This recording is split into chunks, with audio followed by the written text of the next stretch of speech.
Bonjour, on se retrouve à nouveau dans les allées de Global Industries et nous sommes, comme vous le voyez, sur le stand de la French Fab où nous retrouvons ce matin Nolwenn Simoneau qui est responsable développement innovation internationale chez BPI France et nous allons avec elle parler d'innovation collaborative. Alors bonjour. Bonjour.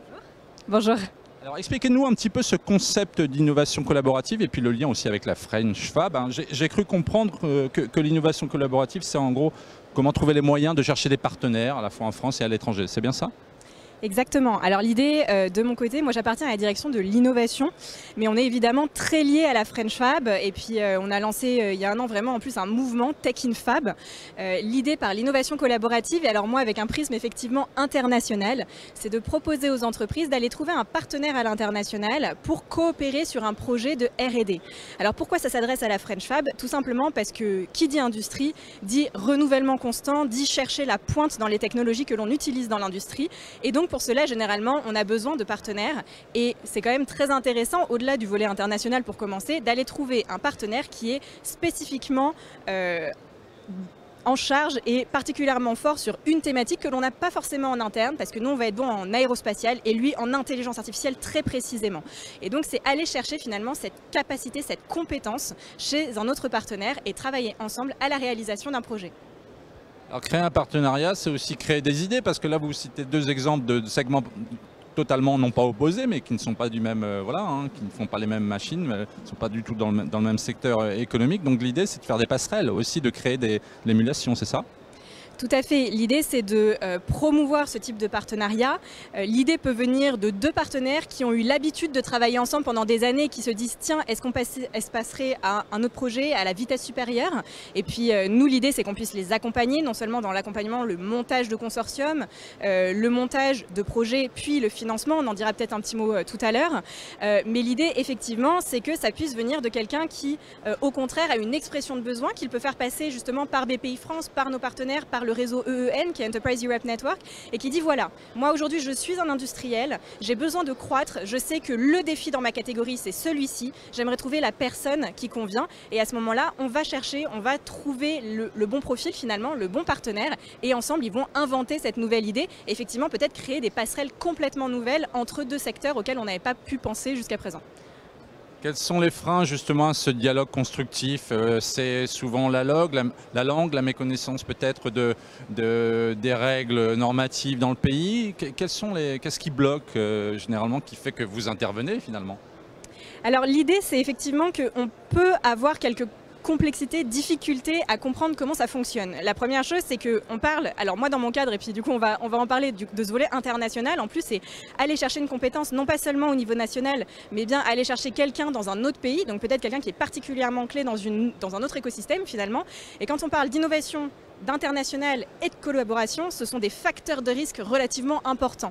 Donc l'idée c'est que BPI France est effectivement là pour travailler avec les entreprises, pour maturer le projet, pour vérifier dans quel cadre il s'inscrit, conseiller parce qu'on a peut-être une meilleure vue, un meilleur recul sur les dispositifs qui existent, puisqu'on a des dispositifs in-house chez BPI France, mais on est aussi en charge d'un certain nombre de projets au niveau européen et essayer d'accompagner les entreprises dans le décryptage, peut-être même la démystification de certains programmes européens qui sont complexes à comprendre.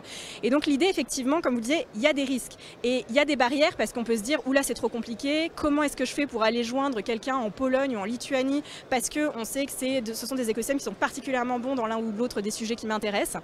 Et donc l'action de BPI France va arriver en amont du dépôt du dossier par des missions qui vont permettre d'aller chercher des opportunités, d'accompagner les entreprises, de trouver des partenaires. Donc vraiment dans la partie accompagnement. Dans la partie accompagnement aussi un petit peu financière parce qu'on reste une banque, donc c'est-à-dire aider si les entreprises veulent se faire accompagner de partenaires, d'experts conseils sur le montage de consortium, sur la disposition, comment on crée la répartition des tâches à l'intérieur de ce consortium. On peut prendre en charge une partie de cette prestation.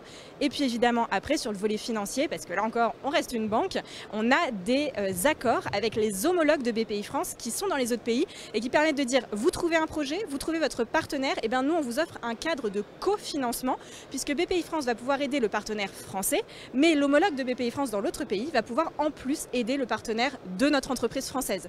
Donc c'est vraiment l'objectif pour nous de faciliter et d'accélérer le développement à la fois en compétences que l'on va pouvoir fournir et en même temps en financement. Alors, le nerf de la guerre, c'est toujours l'argent, mais vous semblez le dire, hein, il n'y a pas que ça. L'idée, c'est quand même de sécuriser. Vous le dites, vous êtes une banque, mais plus on se parle, plus on comprend, moins il y a de risques. C'est aussi ça, de limiter le risque aussi. Exactement. Et l'idée, c'est pour cela aussi que un certain nombre d'entreprises arrivent avec un projet qui est relativement mature, peut-être déjà des partenaires avec lesquels ils travaillent depuis 10 ans et ils décident d'entrer dans un appel à projet en se disant que c'est particulièrement intéressant et que ça leur permet effectivement d'avoir ce nerf de la guerre, ce financement. Mais évidemment, beaucoup d'autres entreprises arrivent un petit peu plus amont et c'est pour ça qu'on est là pour aussi les protéger, les conseiller, parce que lorsqu'on dit collaboratif, sans parler même du niveau international, on dit propriété intellectuelle, qui récupère quoi à la fin, comment on fait pour commercialiser. Et donc finalement, c'est toutes ces questions auxquelles il faut penser dès l'amont, parce que sinon ça va être un problème au milieu du projet technologique qui lui aurait pu extrêmement bien marcher. Et donc on a effectivement cet accompagnement tout du long et sur toute la chaîne de valeur. On parle, alors je lis mes fiches, hein, évidemment, je triche un peu. On parle d'innovation de rupture et c'est ça l'idée. On ne connaît pas bien, les industriels sont un peu perdus dans tout ça. L'idée, c'est qu'effectivement, lorsqu'on parle d'Horizon Europe, d'Eureka, c'est-à-dire tous les programmes cadres de financement, quand on parle de collaboratif et d'international, généralement, les startups, la deep tech, donc les entreprises qui sont dans ce genre de dynamisme de dynamique vont connaître davantage les programmes, vont connaître davantage ces opportunités, même si, une fois de plus, elles restent complexes pour comprendre à quel moment il faut y aller, comment, en tant que petite structure, ce qu'il faut faire. Pour autant, il est évident que lorsqu'on parle d'innovation, on ne parle pas exclusivement de start-up de moins de 3 ans.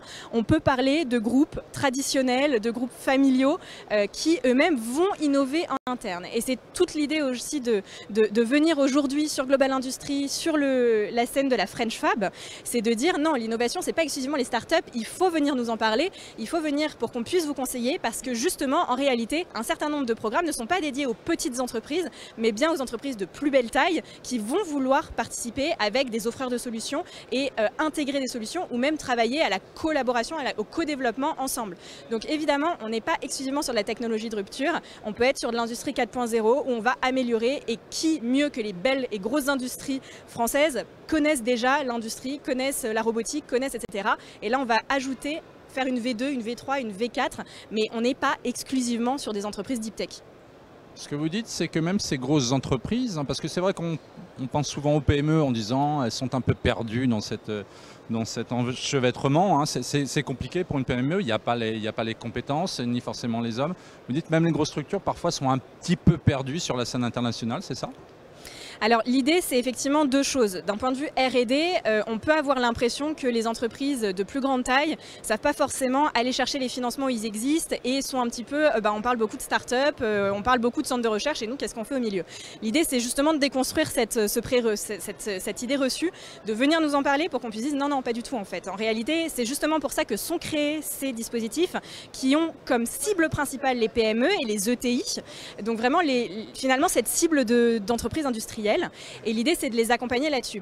Sur le volet international, par ailleurs, l'idée, c'est qu'effectivement, on a des offreurs de solutions, mais on a aussi pour les entreprises françaises des partenaires même industriels avec lesquels ils pourraient réfléchir justement aux défis de demain et réfléchir ensemble à comment coopérer ou peut-être comment mettre en commun des idées pour ensuite les développer et les commercialiser ou les intégrer de part et d'autre.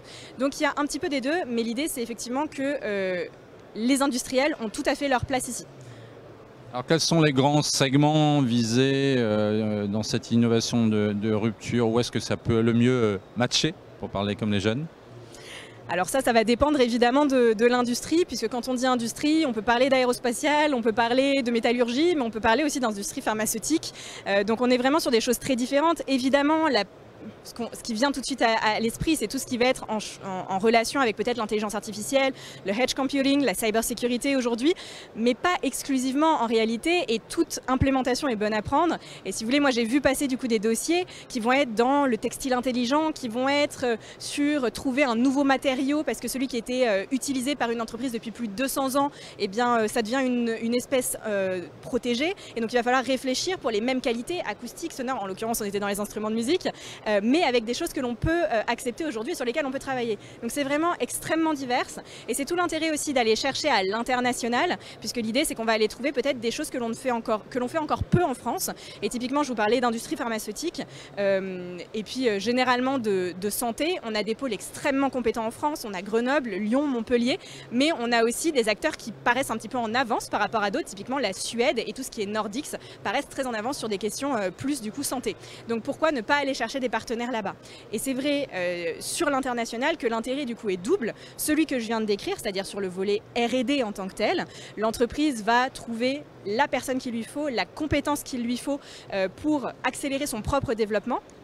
Mais en plus, ce volet international qui finalement permet une belle ouverture aussi de croissance à l'international, puisque qui dit relations et projet international permet non seulement peut-être d'adapter son produit aussi à un marché qu'on va viser avec un partenaire local, permet de s'appuyer ensuite sur le réseau du partenaire local si on souhaite s'étendre dans son pays, et puis avec cette coloration locale qui permet une pénétration facilitée du marché. Et donc bien souvent, nous, il y a vraiment ces deux valeurs lorsqu'on parle d'innovation collaborative à l'international, le côté j'accélère ma R&D, mais en plus je trouve un marché derrière beaucoup plus facile que si j'y étais allé avec un produit bien français qu'il aurait fallu pousser auprès d'un marché qui ne me connaissait pas.